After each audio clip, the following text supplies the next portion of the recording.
সরকার ব্যবস্থা সংবিধানের ত্রয়োদশ সংশোধনীর মাধ্যমে সন্নিবেশ করাকে অবৈধ বলে খায়রুল হক সাহেব যে রায় দিয়েছিলেন, সেই রায়ের উপরে আমাদের রিভিউ করেছে আদালত সাহেব, লিভ হয়েছে এবং সেখানে আমরা রাষ্ট্রপক্ষ আছি। রাষ্ট্রপক্ষ বা সরকার পক্ষ হিসাবে আমাদের পজিশন কি? আমরা মনে করি ওই রায় থাকা উচিত নয়। কেন উচিত নয়? আমরা বিশ্বাস করি ওই রায়টা রাজনৈতিকভাবে ম্যালিশাসলি লেখা হয়েছিল। ম্যালিশাসলি বলেছি, রাজনৈতিক উদ্দেশ্য প্রণোদিতভাবে রায়টা লেখা হয়েছে কোনো একটি বিশেষ পার্টিকে সুবিধা দেওয়ার জন্য। এইটা বলতে যে আমরা বলেছি যে ম্যালিশাস অ্যাকশন যদি হয়ে থাকে, এই রায়টা মেনলি দুইটা গ্রাউন্ডেই বাতিল হবে। এক,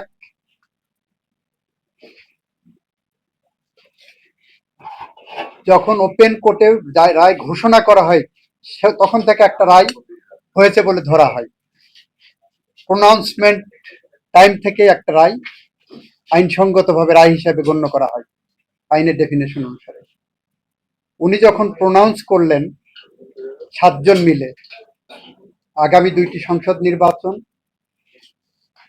কিভাবে হবে সেটা যখন ওনারা প্রোনাউন্স করলেন যে এই তত্ত্বাবধায়ক সরকারের অধীনেই হতে হবেন, সেইখানে যে ওনারা ডেভিয়েট করলেন, ওনারা ডেভিয়েট করে শর্ট অর্ডারে যে 4 জন মিলে দিলেন,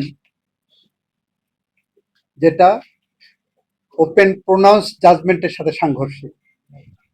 আমি বলেছি যে আপনারা আপনার রায় পরিবর্তন করতে পারবেন সাবজেক্ট টু ল। সেই পরিবর্তনটা কিভাবে? যে আপনি রায় প্রোনাউন্স যেটা করলেন সেটা পরিবর্তন করার জন্য একটা রিভিউ করতে হবে। রিভিউ কে করতে পারেন? যে কোনো পক্ষ করতে পারেন, আপনি সুমোটোও করতে পারেন।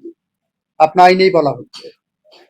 খায়রুল হক সাহেব সেই পথ না বেছে খায়রুল হক সাহেব যে পথে হেঁটেছেন, ওই পথে হাঁটাটা একদিকে যেমন এই আইনের ব্যত্যয়, রিভিউ না করে উনি রায় পরিবর্তন করছেন যেটা আইন তাকে অথরিটি দেয়নি।